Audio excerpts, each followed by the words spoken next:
आशा करता हूँ आप सब बढ़िया होंगे। तो आज हम लेकर आए हैं फिर से आपके लिए सॉल्यूशन का लेक्चर नंबर 07 और आज हम इसके अंतर्गत पढ़ेंगे परासरण दाब।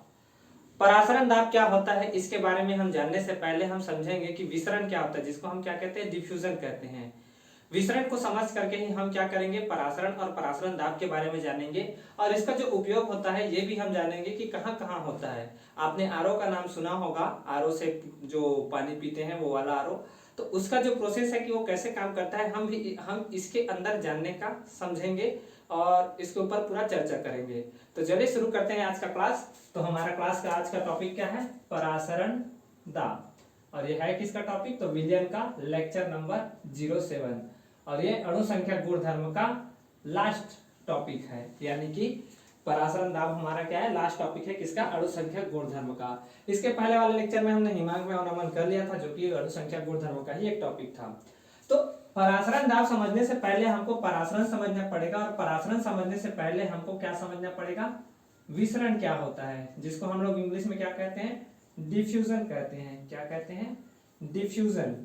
तो विसरण को समझने से विसरण को हम समझेंगे विलियम के तर्क में। अब तक आपने इसको गैस के रूप में देखा था, गैस में पढ़े थे। तो चलिए इसको समझते हैं। तो हम क्या करते हैं कि एक बॉक्स बना लेते हैं, जैसे कि जिसके डिब्बा कहते हैं हम, है ना, डिब्बा बना लेते हैं, डिब्बा। और इस डिब्बे को हम क्या कर देते हैं, दो पार्ट में डिवाइड कर देते हैं और एक क्या कर देते हैं, मेम्ब्रेन लगा देते हैं। मेम्ब्रेन मतलब होता है झिल्ली, और ये सस्ता सा मेम्ब्रेन है अपना, ठीक है, सस्ता सा मेम्ब्रेन। गरीब आदमी है अपन, तो गरीब आदमी सस्ता सा मेम्ब्रेन लगाएंगे, झिल्ली जिसको कहते हैं आप लोग, है ना। मेम्ब्रेन मतलब क्या, झिल्ली, इंग्लिश में इसको मेम्ब्रेन कह देते हैं। तो ये हमारा क्या है, मेम्ब्रेन, जिसको आप झिल्ली भी कह सकते हैं। और ये कैसा है, सस्ता सा है। सस्ता सा है कहने का मतलब क्या, इसके अंदर जो होल है, यानी कि इनके अंदर जो पार्टिकल है, यानी कि जो होल है, ये क्या है, बड़े बड़े हैं, ठीक है। अब हम यहाँ पर जो है बातें करेंगे किसके संदर्भ में, विलियम के संदर्भ में। तो विलियम के संदर्भ में हम कहते हैं, यदि इस तरफ की सांद्रता हमारी की कितनी हो, C1 हो, और इस तरफ की सांद्रता कितनी हो, C2 हो, ठीक है। यानी कि ये विलियम का फर्स्ट वाला भाग, ये विलियम का दूसरा वाला भाग, यानी कि ये विलियन है एक तरफ, पूरा विलियन नंबर 1, और दूसरी तरफ हमारे पास क्या है, विलियन नंबर 2, ठीक है। दो साइड का हमने विलियन लिया है, एक तरफ हमारे पास विलियन 1 है, दूसरी तरफ हमारे पास क्या है, विलियन 2 है ना। तो हमने क्या कहा कि विलियन 1 की जो सांद्रता है विलियन 2 की सांद्रता से क्या है, अधिक है।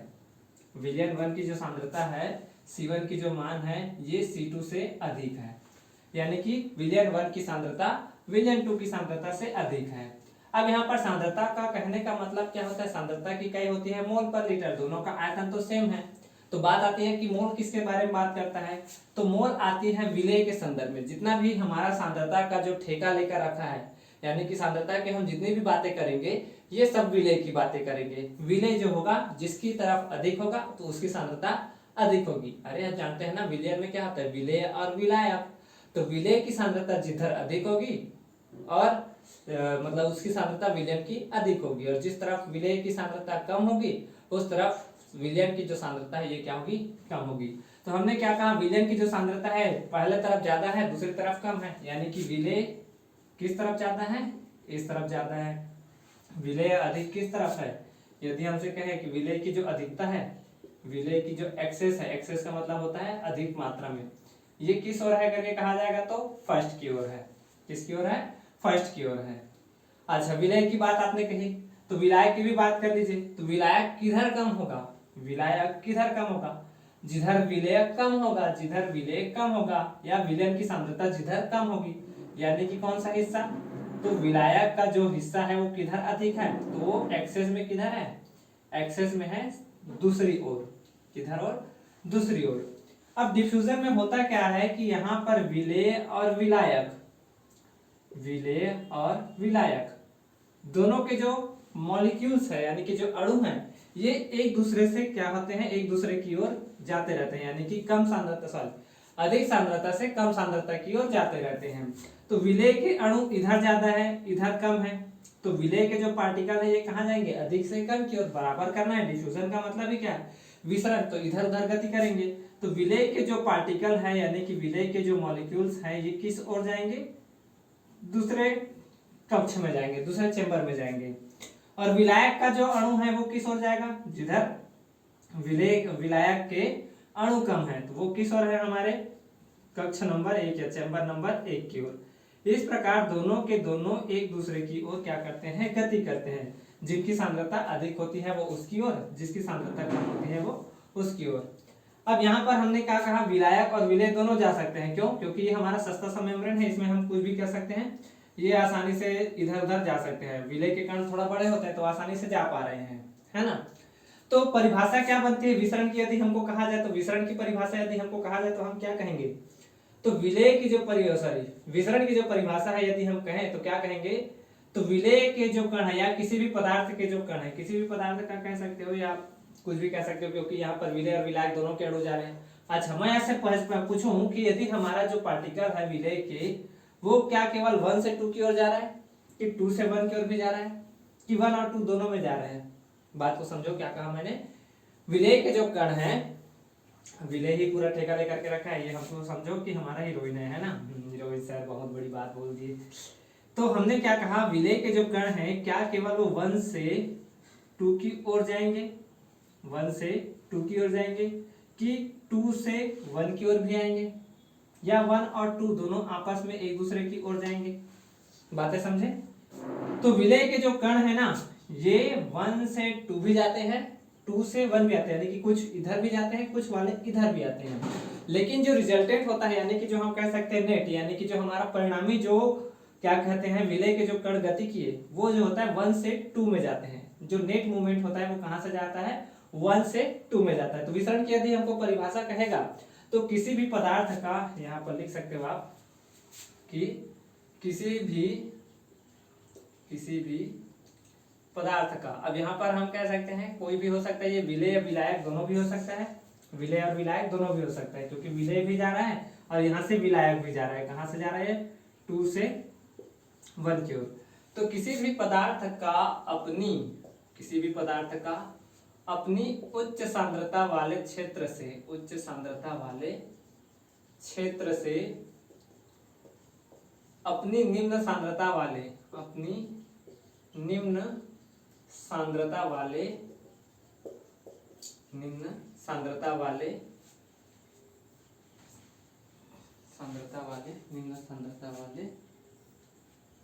क्षेत्र की ओर संचालन ही क्या कहलाता है, क्षेत्र की ओर कुल संचालन कह सकते हो, या नेट या परिणामी संचालन कह सकते हैं।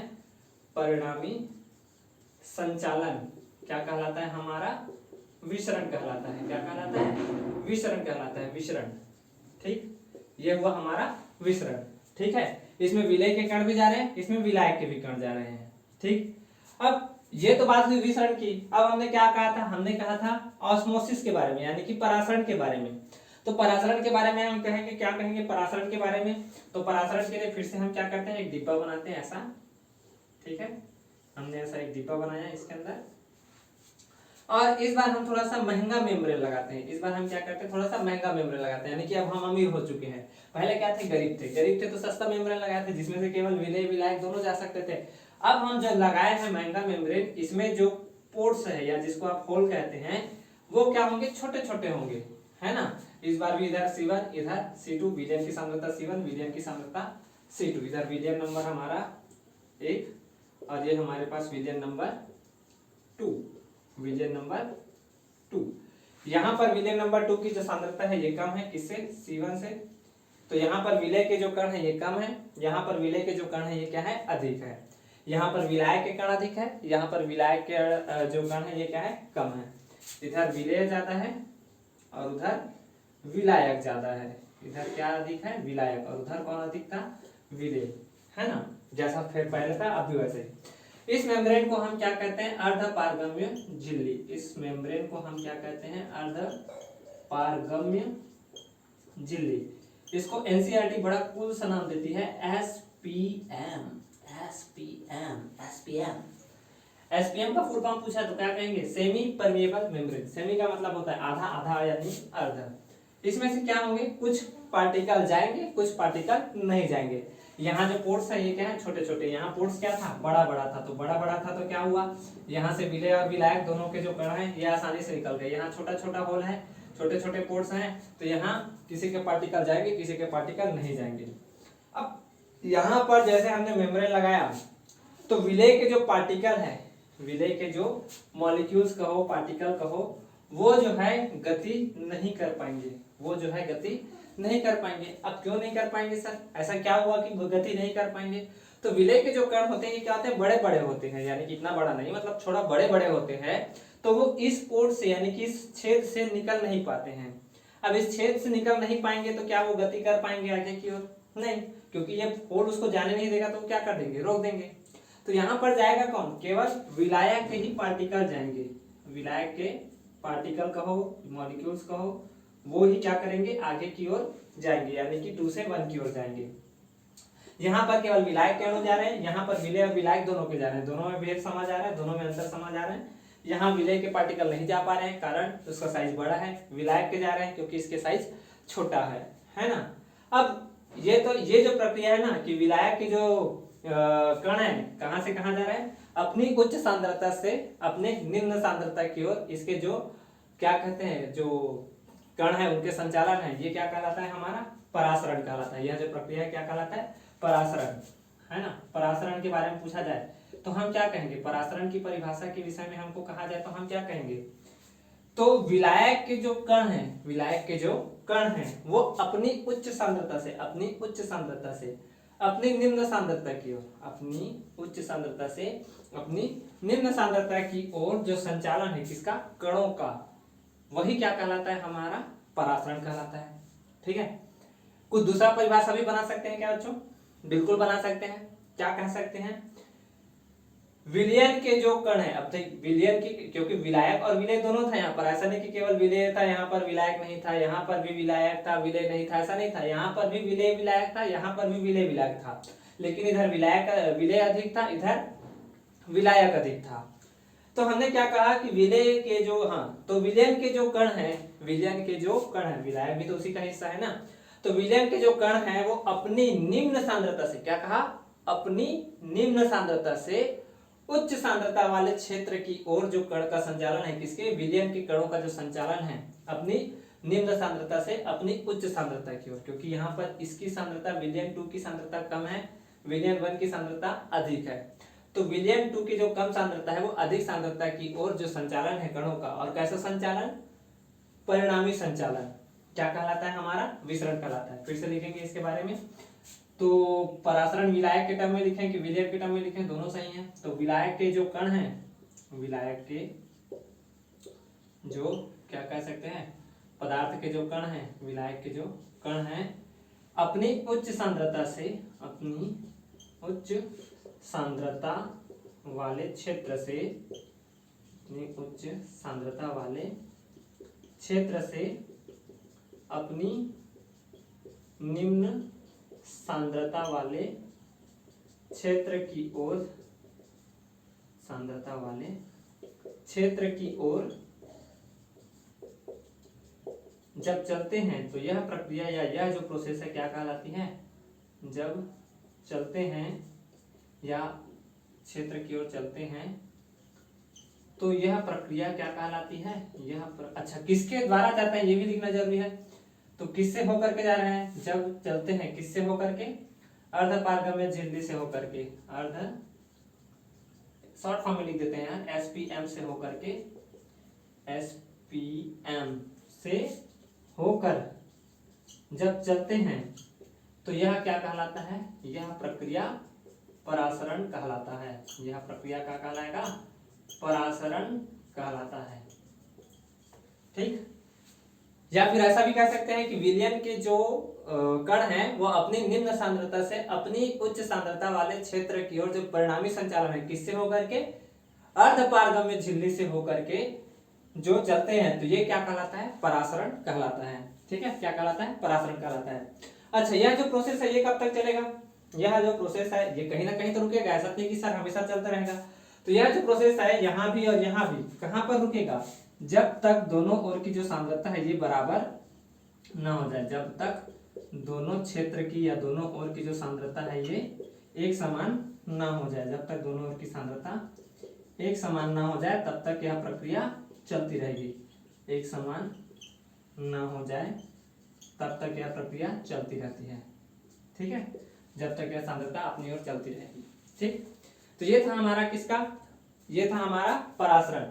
अब ये जो अर्धपारगम्य झिल्ली है एसपीएम, ये जो हमने कहा एसपीएम, ये आखिर बना किससे होता है, ये जो एसपीएम है आखिर बना किससे होता है, तो ये जो होता है प्रकृति में जंतु झिल्ली, जिसको आप चमड़ा भी कहते हैं, है ना, इससे मिलकर बना होता है, इसको भी कह सकते हैं। एक होता है सेलोफिन, ये जो है सेलोफिन, ये भी नेचुरल ही होता है, बट ये क्या होता है, शाकाहारी होता है, कह सकते हो सेलोफिन, सेलोफिन, सेलोफिन, हाँ ठीक है, सेलोफिन, सेलोफिन, है ना, ये किससे मिलकर बना होता है, अरे यार सेल्फिन लिख दिया मैंने, सेलोफेनी, सेलोफिन। तो ये जो है सेल्यूलोज से मिलकर बना हुआ होता है। एक होता है प्राकृतिक और एक होता है आर्टिफिशियल, जिसको हम कहते हैं कॉपर फेरोसाइनाइड। ये आर्टिफिशियल होता है, यानी कि इसको हम लैब में बना सकते हैं। तो ये एक प्रकार का कंपाउंड यौगिक है, यानी कि उससंयोजी यौगिक है, देख सकते हैं एक कॉम्प्लेक्स यौगिक है। तो कॉपर फेरोसाइनाइड नाम है इसका। ये एसपीएम जो है इससे मिलकर बना होता है, महंगा मेम्ब्रेन है, महंगा होता है थोड़ा सा। तो चलिए इतनी बातों को नोट करिए, फिर हम इसको क्या करते हैं, मिटाते हैं और आगे देखते हैं परासरण दाब क्या होता है, परासरण दाब के बारे में समझेंगे, ठीक है। नोट कर, परासरण दाब क्या होता है सर, समझाते हैं परासरण दाब क्या है। तो फिर से भाई क्या करते हैं, डिब्बा बनाते हैं, इस बार फिर से एक डिब्बा, एक नहीं सर दो डिब्बा बनाइए, दो। तो डिब्बा में डिब्बा, डिब्बे में केक,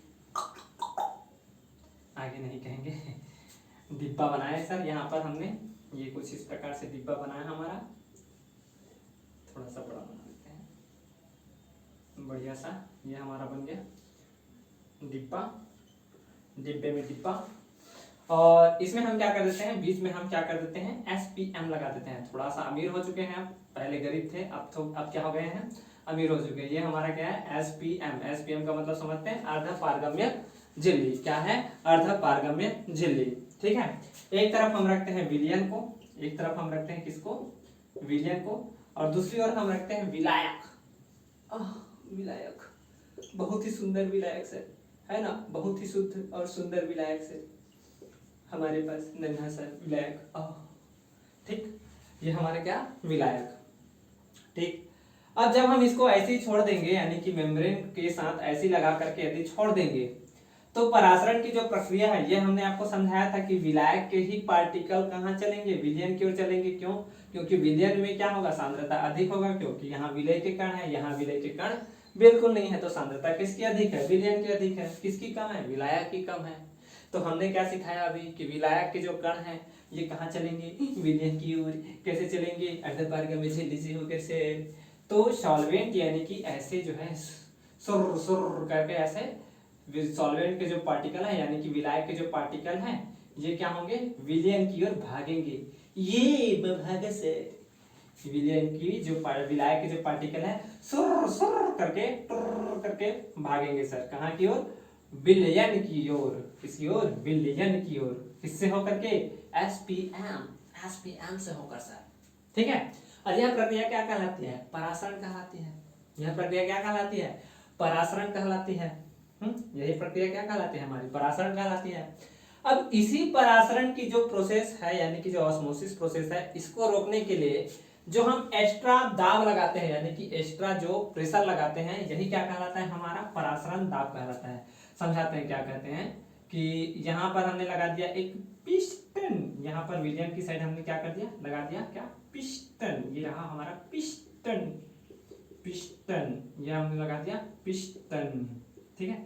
ये हमने लगा दिया क्या, पिस्टन, पिस्टन सर, पिस्टन, ठीक, पिस्टन लगा दिया आपने। अब भाई इधर हम जो प्रेशर लगाएंगे, पुचुक ऐसा करके, पुचुक ऐसा करके हम क्या करेंगे, पुचुक ऐसा करके प्रेशर लगाएंगे, तो विलयन के जो पार्टिकल हैं जो इधर आ रहे थे, सॉरी विलायक के जो कण हैं वो इधर जो आ रहे थे, वो क्या हो जाएंगे, रुक जाएंगे। भाई इधर भी तो कुछ प्रेशर होगा, यहाँ जो प्रेशर होगा ये मान के चलते हैं क्या होगा, पी होगा, मतलब वातावरण में जो दाब था वहां भी यही दाब था, तो यहाँ भी वही दाब रहा होगा। तो हमने इसके ऊपर पी से यानी कि वातावरण वायुमंडलीय दाब से अधिक एक प्रेशर लगाया, जिसको हम क्या कहते हैं, पाई कहते हैं। पाई मतलब होता है हमारा जो परासरण दाब है, इसको हम लिखते हैं किससे, पाई से। तो हमने क्या कहा, पिस्टन के ऊपर पुचुक से हम क्या करेंगे, प्रेशर लगाएंगे, एटीएम प्रेशर से ज्यादा लगाएंगे। तो जो विलायक के जो कण इधर आ रहे थे, विलायक के जो कण सुर सुर करके इधर आ रहे थे, टूर टूर करके, वो क्या हो जाएंगे, रुक जाएंगे। और यहाँ पर परासरण की जो प्रक्रिया हो रही थी वो क्या हो जाएगी, रुक जाएगी। और यदि ज्यादा प्रेशर लगाएंगे तो रिवर्स ऑस्मोटिक हो जाएगा। क्या कहा हमने, यदि हम पाई से ज्यादा प्रेशर लगा देते हैं, यानी कि एक्स्ट्रा प्रेशर यदि और लगा दिए, पाई से ज्यादा और लगा दिए, बल लगा दिए कुचुक कुचुक करके, तो क्या हो जाएगा, ये जो प्रोसेस आ रहा था इधर से, ये क्या हो जाएंगे, इधर चले जाएंगे। यहाँ के जो सॉल्वेंट के पार्टिकल है ये क्या हो जाएंगे, इस ओर चले जाएंगे। इसी पर तो बेस्ड है हमारा जो आरओ का पानी पीते हैं, वो वही तो है।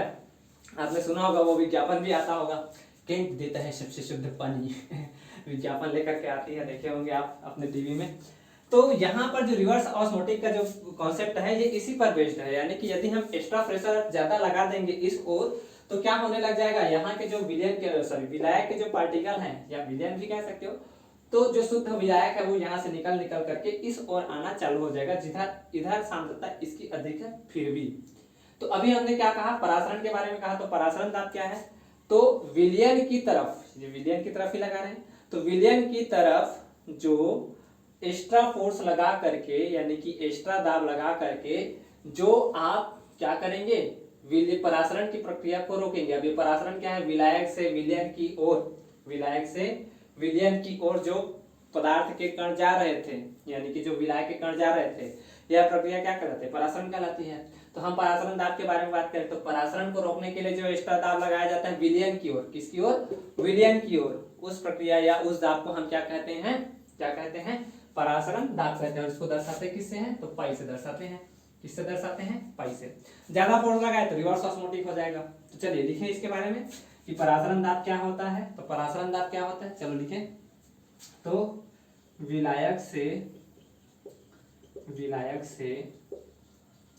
विलयन की ओर, बड़े ही आसान शब्दों में बता रहे हैं, समझ आ रहा होगा, क्लियर हो रहा होगा, आशा करते हैं क्लियर हो रहा होगा। तो विलायक से विलयन की ओर, विलायक से विलयन की ओर, विलायक के अणुओं की, विलायक के यहां लिख देते हैं, विलायक से विलयन की ओर विलायक के अणुओं की, विलायक के अणुओं की कुल गति को, अणुओं की कुल गति को, अणुओं की कुल गति को विलयन की ओर, विलयन की ओर जा रहे थे ना, विलायक के अणु इधर जा रहे थे, तो विलायक के अणुओं की कुल गति को विलयन की ओर, किसकी ओर, विलयन की ओर जाने से रोकना है। विलयन की ओर जाने से क्या करते हैं, विलयन की ओर जाने से रोकना है। तो विलयन की ओर कुछ अतिरिक्त दाब लगा करके, कुछ अतिरिक्त दाब लगाकर क्या किया जाता है, रोका जाता है। यानी कि अतिरिक्त दाब डाल करके, दाब लगाकर रोका जाता है। तो यही जो प्रक्रिया है, यानी कि जो ये अतिरिक्त दाब है, यही जो अतिरिक्त दाब है, यही हमारा क्या कहलाता है, अतिरिक्त दाब लगा करके रोका जाता है। यही क्या कहलाता है, परासरण दाब कहलाता है। अतिरिक्त दाब ही क्या कहलाता है, हमारा परासरण दाब कहलाता है। और ये किस ओर लग रहा है, विलयन की ओर। क्या विलायक की ओर लगा है ना, विलायक की ओर तो ऑलरेडी जा ही रहा था। विलायक के जो अणु है सुर सुर करके कहाँ जा रहे थे, विलयन की ओर जा रहे थे। तो हमने इधर पुचूक से प्रेशर लगाया, पुचूक से प्रेशर लगाया, और विलायक के जो कण इधर आ रहे थे उसको हमने यहाँ से रोक लिया। यह प्रक्रिया क्या कहलाती है, अतिरिक्त दाब जो है, यही जो अतिरिक्त दाब है, ये जो पाई लिखा आपने, वही क्या है, हमारा परासरण है। और ये किस ओर लग रहा है, तो विलयन की ओर। किसकी ओर लग रहा है, तो विलयन की तरफ से जो अतिरिक्त दाब लग रहा है वही हमारा क्या है, अतिरिक्त दाब जो लग रहा है वही क्या है, विलयन की ओर जो अतिरिक्त दाब लग रहा है ना, किसको रोकने के लिए, परासरण को रोकने के लिए। विलयन की ओर जो अतिरिक्त दाब लग रहा है परासरण को रोकने के लिए, है ना। अतिरिक्त दाब जो क्या करता है, परासरण को रोकता है, जो परासरण को क्या करता है, रोकता है। क्या कहलाता है, हमारा परासरण दाब कहलाता है। ऑस्मोटिक हो रहा था, अपने आप हो रहा था, हमने कोई काम किया क्या, नहीं, ये अपने आप हो रहा था। फिर हमने इसको रोकने के लिए क्या किया, इधर दाब लगाया, दाब लगा करके इसको रोका। किससे होकर के रोका, एसपीएम से होकर के रोका।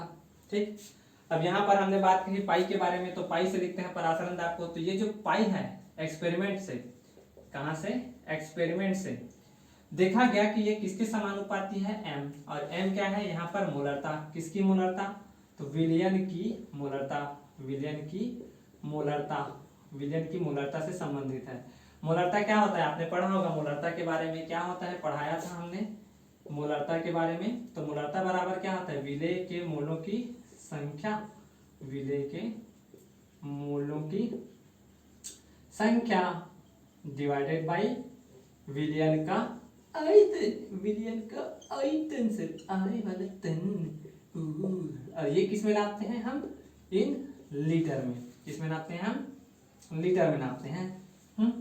तो pi is directly proportional to m, यानी कि ये भी विलय के मोलों के ऊपर निर्भर करेगा। विलयन का आयतन तो फिक्स रहता है यार, मान के चलो विलयन का आयतन क्या रहता है, फिक्स रहता है समझो, तो मोलों की संख्या पर निर्भर करता है। और दूसरी बात, ये टेम्परेचर पर भी डिपेंड करता है, और टेम्परेचर को हम किस में लेंगे, तो केल्विन में लेंगे, किस में लेंगे, केल्विन में सर, ठीक है। टेम्परेचर बढ़ाने पर हमारा जो दाब है ये भी क्या होने लगता है, बढ़ने लगता है, ठीक है।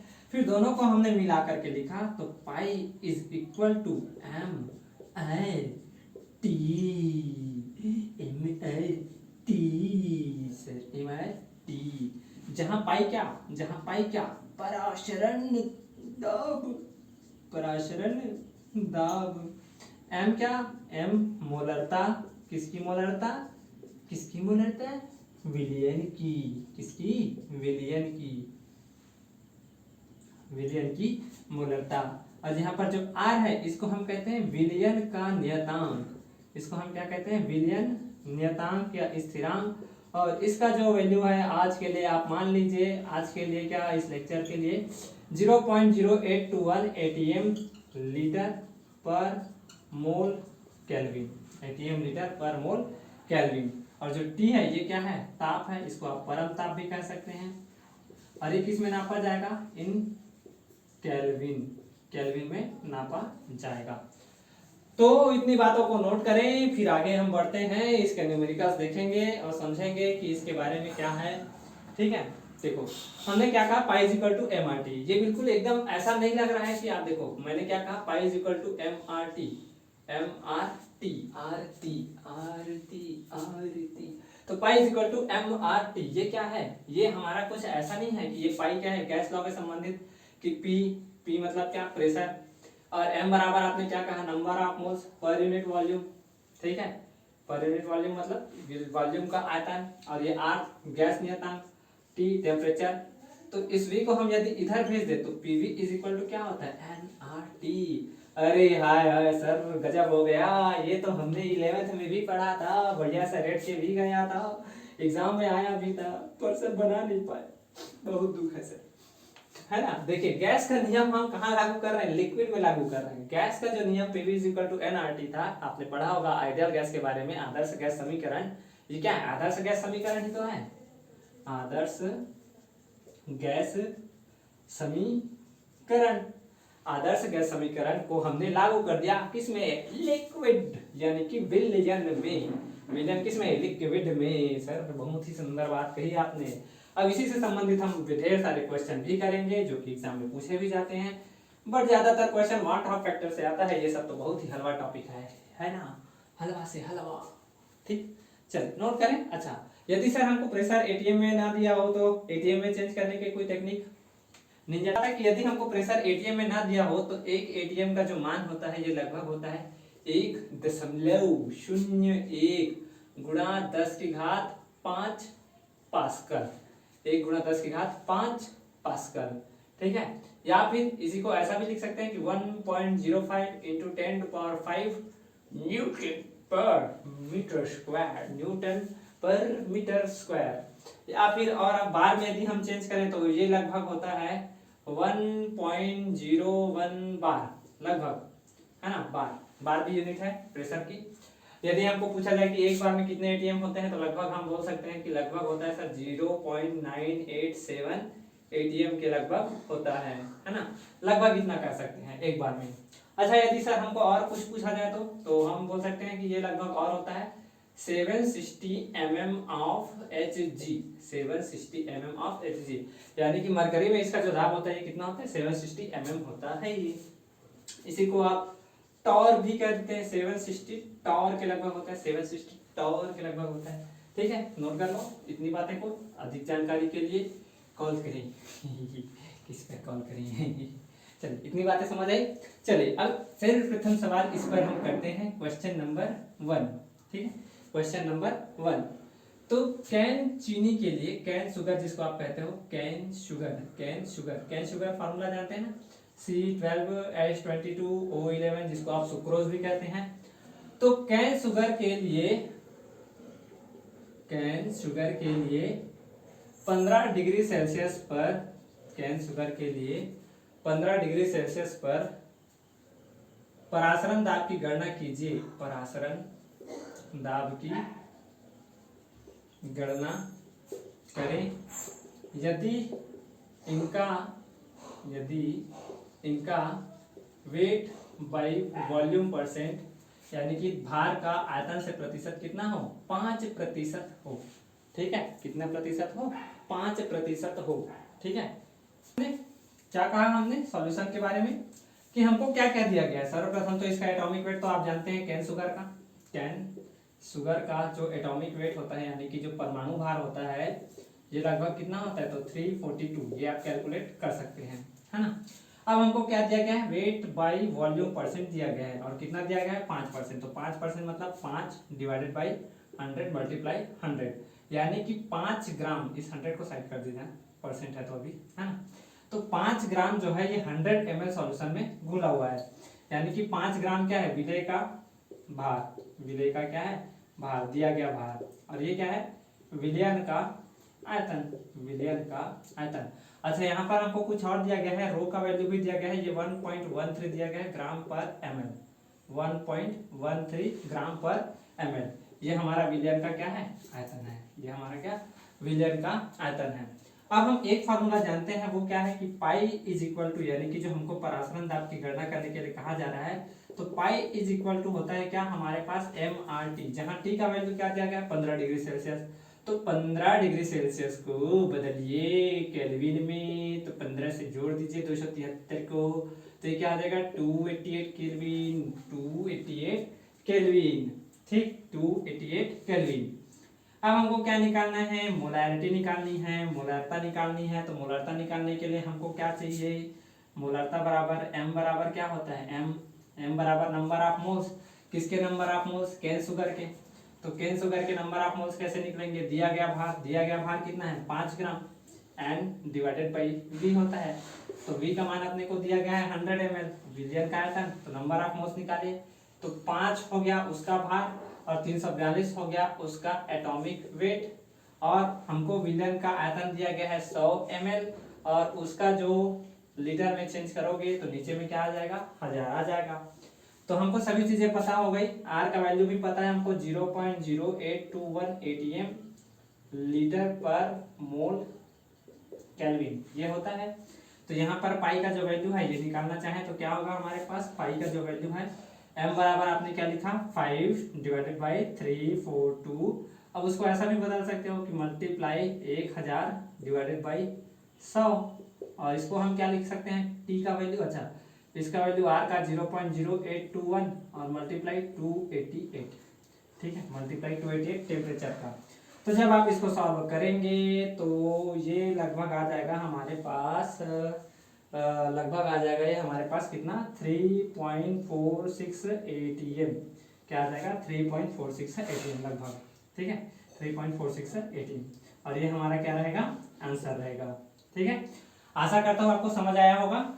ठीक है, रो का वैसे कोई महत्व नहीं था, बट चाहिए दिया था तो बात की थी। ठीक है, चाहो तो रो का वैल्यू साइड कर दो, कोई मतलब नहीं है इसका। तो यहाँ तक नोट कर लो, फिर आगे बढ़ते हैं, अगला क्वेश्चन देखेंगे। विलियन के 200 सेंटीमीटर क्यूब, 200 सेंटीमीटर क्यूब में 1.26 ग्राम, 1.26 ग्राम बहुलक है। 1.26 ग्राम क्या है, बहुलक है। बहुलक मतलब पॉलीमर है ना, जिसके एक से अधिक इकाई होते हैं। तो जलीय विलयन के 200 सेंटीमीटर क्यूब में 1.26 26 ग्राम बहुलक है ना। अब 1300 केल्विन पर 1300 केल्विन पर विलयन के जो परासरण दाब है, विलयन का जो परासरण दाब है ये हमको दिया गया है। विलयन का जो परासरण दाब है ये हमको दिया गया है, और ये दिया गया है 2 मल्टीप्लाई 10 टू पावर सॉरी 2 नहीं 2.6 मल्टीप्लाई 10 टू पावर -3 ATM। ठीक है, 2.6 इंटू 10 टू पावर -3 ATM है ना। अब क्या कह रहा है, तो बहुलक के मोलर द्रव्यमान की गणना कीजिए। बहुलक के मोलर द्रव्यमान की गणना कीजिए, गणना करें।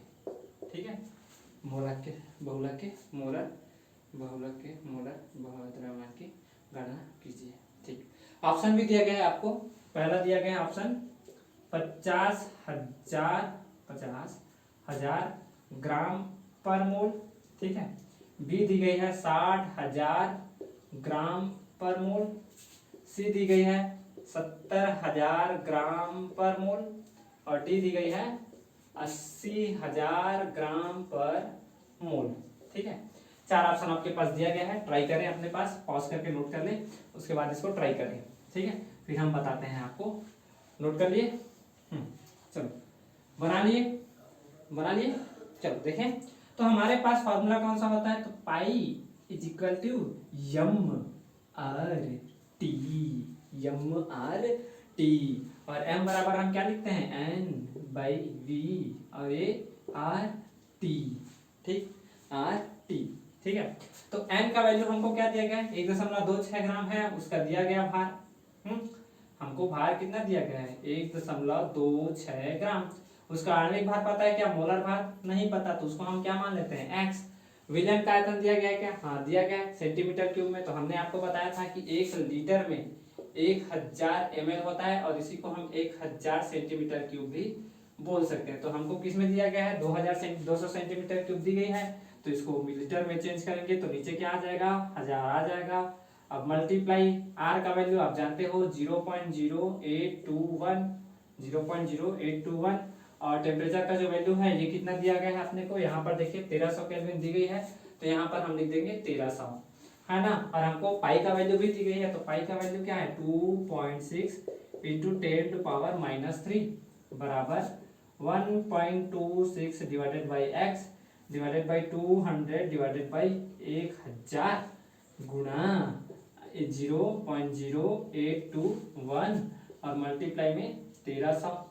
तो आपको इस x का वैल्यू ज्ञात करना है, तो देख लीजिए, सॉल्व कर लें। x का वैल्यू कैसे निकाल सकते हैं आप, इन सभी को सॉल्व करेंगे, मल्टीप्लाई करेंगे, डिवाइड करेंगे, यहाँ से 2 जीरो से 2 जीरो काट देंगे, 10 ऊपर चला जाएगा, फिर 2 से काट लेंगे, तो ये आंसर आ जाएगा अपने पास। लगभग x का जो वैल्यू है ये लगभग आ जाएगा अपने पास 60,000 ग्राम पर मोल। कितना आ जाएगा, 60,000 ग्राम पर मोल। अब कोई ये नहीं कहेगा कि सर आपने क्यों सॉल्व नहीं किया, ये तो नाइंसाफी है। भाई हम तो यहाँ पर आपको मार्गदर्शन करने के लिए बैठे हैं ना, हम थोड़ी ना आपके लिए सॉल्व करेंगे, सॉल्व तो आपको करना है।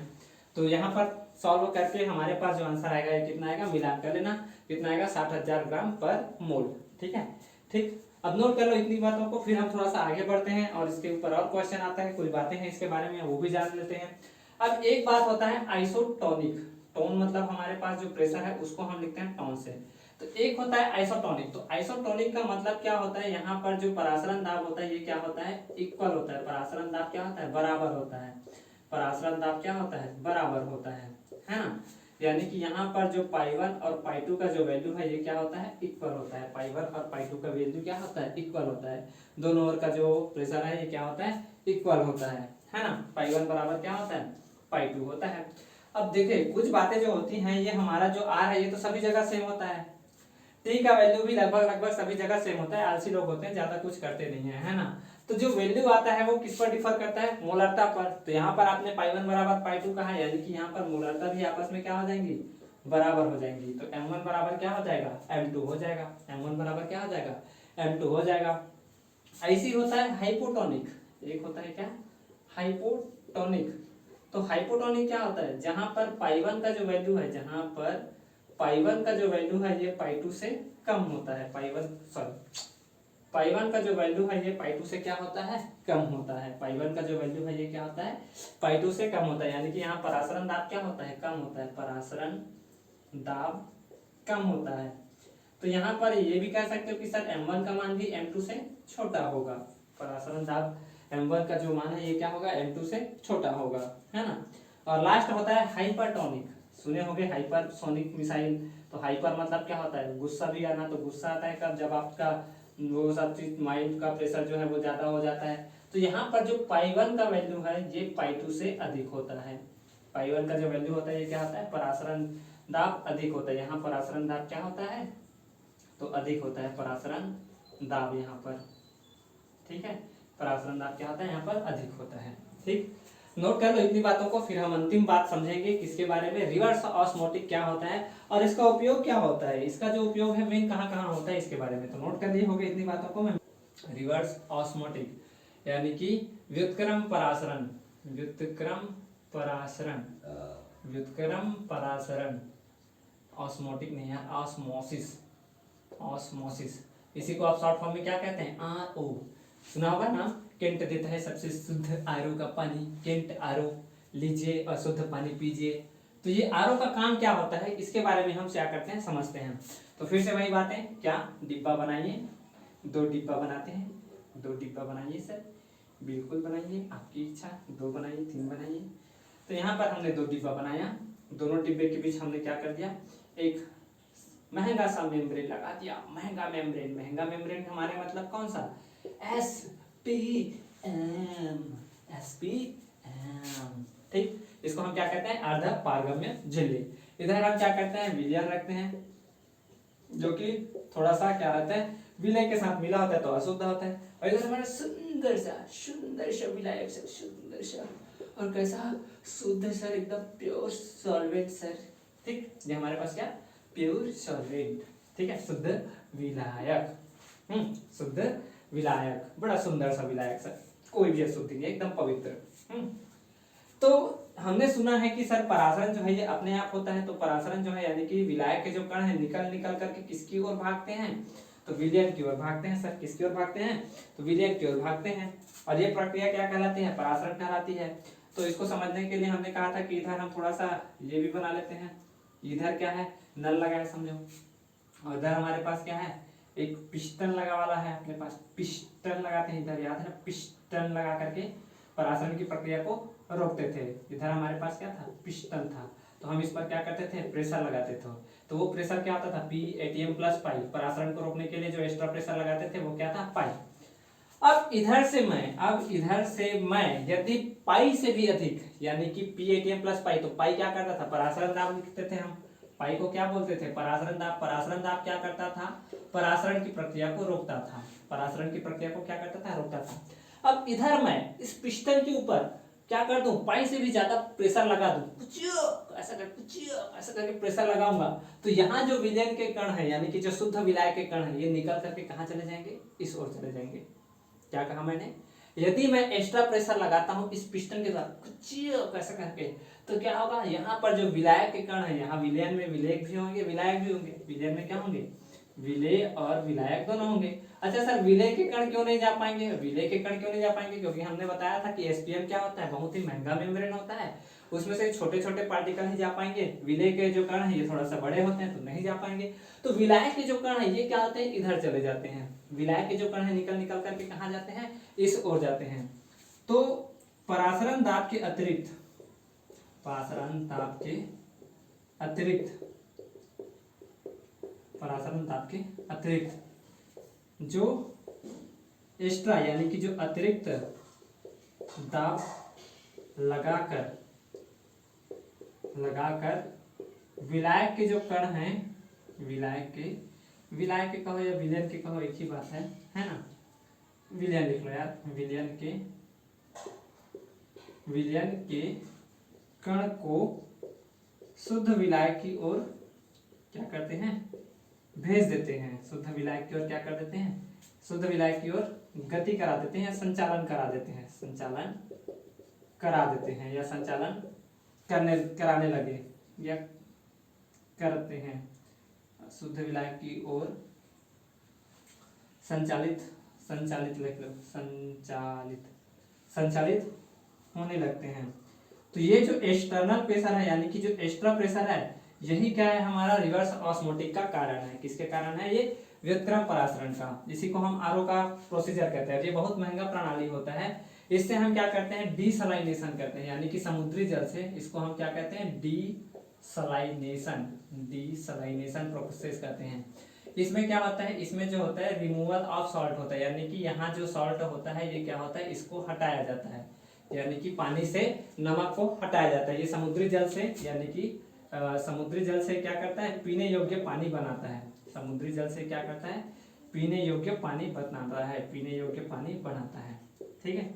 अब समुद्री जल में क्या होगा? समुद्री जल हमारा पास क्या है? विलयन है, क्योंकि उसमें बहुत सारे ऐसे पार्टिकल्स होंगे जो क्या होंगे? उसको खारा बना रहे होंगे। इधर हमारे पास पीने योग्य पानी रहेगा, तो पीने योग्य का पानी जो है वो अपने आप इधर जा रहे होंगे, विलयन की ओर जा रहे होंगे। तो जैसे मैं इधर से एक्स्ट्रा प्रेशर लगाऊंगा पाइप के अतिरिक्त भी, तो विलियन के जो कण है, यानी कि जो यहाँ पर जो वाटर है जो सॉल्ट से रहित है, यानी कि सॉल्ट में मिला हुआ है, वो निकल करके इधर चले जाएंगे और सॉल्ट के पार्टिकल यहाँ छन जाएंगे। तो ये क्या हो जाएगा? शुद्ध पानी हो जाएगा। इसीलिए तो एक्सटर्नल प्रेशर जो होता है वो कहाँ से लगा रहता है? बिजली का जो प्लग होता है, देखियोगे आरओ का जो है बिजली से प्लग से क्या होता है? लगातार जुड़ा हुआ होता है। तो वही जो एक्स्ट्रा प्रेशर है वो क्या करता है? इलेक्ट्रिसिटी देते रहता है। अरे बहुत महंगा प्रोजेक्ट होता है यार, ऐसे थोड़ी मिल जाता है ना। तो इस प्रक्रिया को हम क्या कहते हैं? Reverse osmotic. ठीक है, क्या कहते हैं? रिवर्स ऑस्मोसिस, यानी कि आरओ। तो आरओ का सिद्धांत आपको आशा करता हूँ समझ आया होगा। ठीक है, रिवर्स ऑस्मोटिक कैसे काम करता है? यहाँ पर पीएटीएम प्रेशर रहा होगा, इसी कारण से हमने थोड़ा सा एक्स्ट्रा प्रेशर वहां पर लगाया है। तो आशा करते हैं कि आपको यह जो टॉपिक है अच्छे से समझ आया होगा। परासरण दाब क्या होता है, परासरण दाब से संबंधित जो न्यूमेरिकल्स है ये भी हमने कराया आपको। तो इसके आगे हम 1.5 फैक्टर के बारे में जानेंगे। तो आज का जो क्लास है यहीं पर विराम करते हैं। तो वीडियो अच्छा लगा हो तो कृपया इसको लाइक कीजिए, चैनल पर नए हैं तो सब्सक्राइब कर लीजिए और वीडियो को आगे शेयर कीजिए, ताकि हमको भी फायदा मिले, हमको भी प्रेरणा मिले ऐसा वीडियो बनाने के लिए। तो पढ़ते रहें, आगे बढ़ते रहें। All the very best. जय हिंद, जय भारत।